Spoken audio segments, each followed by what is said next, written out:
Welcome to Science for You channel. Today we are going to discuss about different types of solids. Okay, so mainly four solid types are there. If you like this video, please share and subscribe this channel. Okay, now we are move on to the topic. First, there are four types of solids, mainly molecular solid, secondly ionic solid, third metallic solids, fourth covalent or network solids. Okay, so there are four types of solids. One is molecular solids, second one is ionic solid, third one is metallic solids, fourth one is covalent or network solids. Okay, so first we are going to discuss the first one type of solids, that is molecular solid. It may be further classified into two types, non-polar or polar solids. Okay, so these molecular solids, the constant particle is molecules. Okay, the binding force in this molecular solid is dispersion or London forces. If a solid is non-polar, means there is a attractive forces, dispersion or London forces. If a solid is polar in nature, there is a dipole interactions. If a molecular solid is hydrogen bonded, it has hydrogen bonding. Okay, so example for this three types of molecular solids are in non-polar solids, argon, cesium, carbon tetrachloride, hydrogen, iodine and carbon dioxide. Physical nature of this non-polar solid is soft. Electrical conductivity is less than 0, so that's why it acts as an insulator. Melting point of this solid is very low. Okay, so next we move on to the second type of molecular solid, that is polar. Here the attractive force is dipole interaction. Example for this solid is HCl and SO2. Physical nature of the solid is soft. It is also acts as an insulator.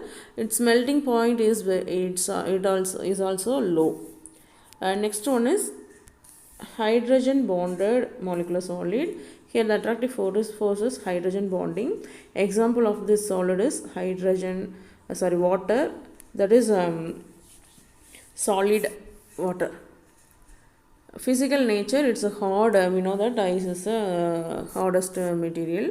Its electrical conductivity is also very low, that's why it is acts as an insulator. Its melting point is also low. Okay, so molecular solids are three types: non-polar, polar and hydrogen bonded. Okay, so these are the characteristic properties of these molecular solids. And next we move on to the next one, that is ionic solids. The constant particles in ionic solid is ions. The binding force in this solid is Coulombic or electrostatic forces of attraction between ionic particles, oppositively charged ions. For example, Na plus, Cl minus, here Na plus and Cl minus.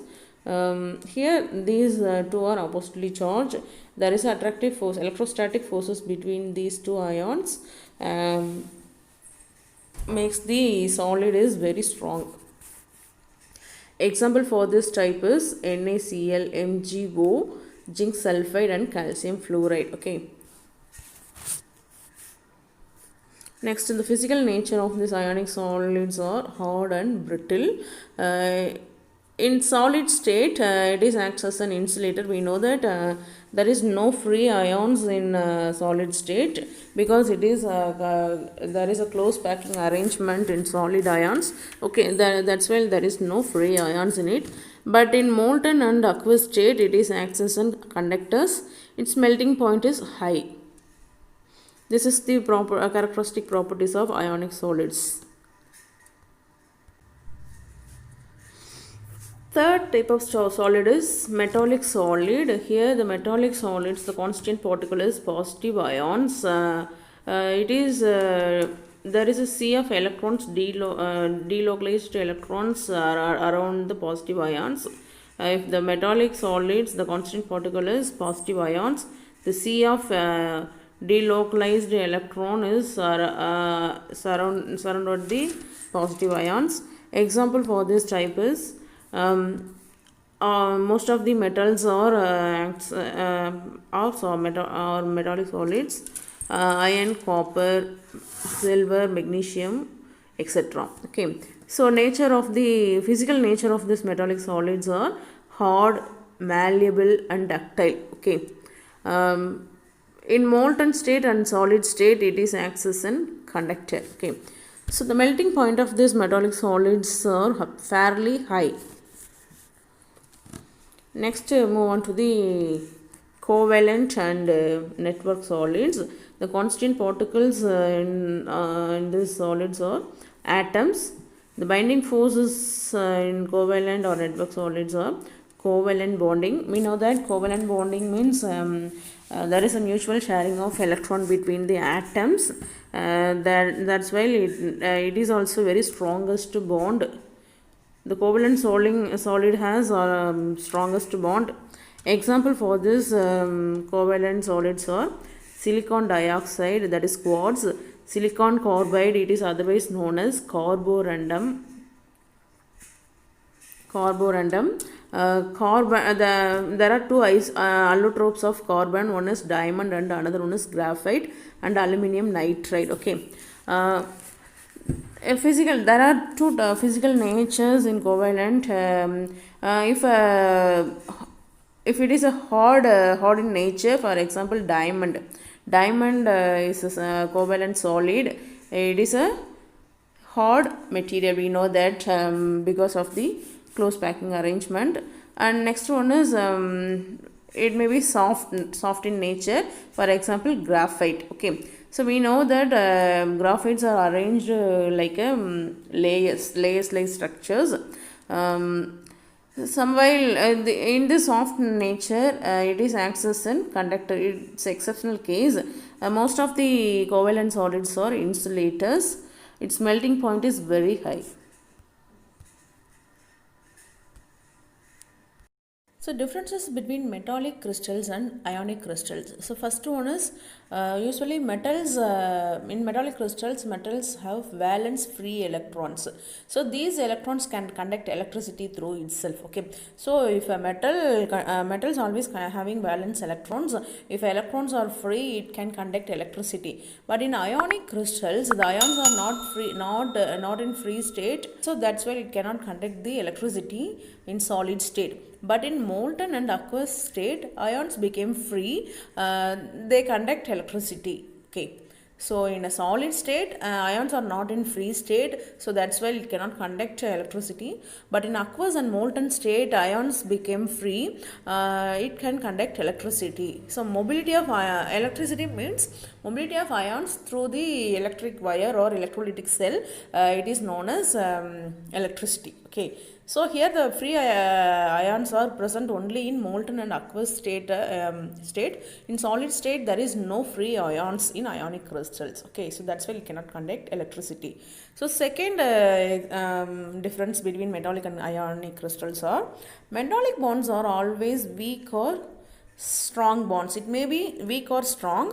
It is depends upon the number of valence electrons and size of the kernels. Okay, so it depends mainly two components. One is valence electrons and size of kernels. So we should know what is kernel. Kernel means it's not nothing but it's an internal part of an atom is known as kernel. It is other than the valence cell. Okay, so it is an internal part of an atom. It is other than the valence shell. Okay, so that is known as kernel. Metallic bonds may be weak or strong. It depends two factors. One is number of valence electrons and size of the kernels. Okay, so next one is ionic crystals. So ionic bonds are always strong due to the strong electrostatic forces between attraction between the oppositely charged ions. Okay, we know that in ionic crystals positive and negative ions are present. For example, NaCl, here Na plus and Cl minus ions are present. When these two ions meet, there is a electrostatic forces of attraction between these two ions, and then ionic bonds are always strong. Okay. So this bond is also a non-directional in nature. Non-directional means there is no particular direction.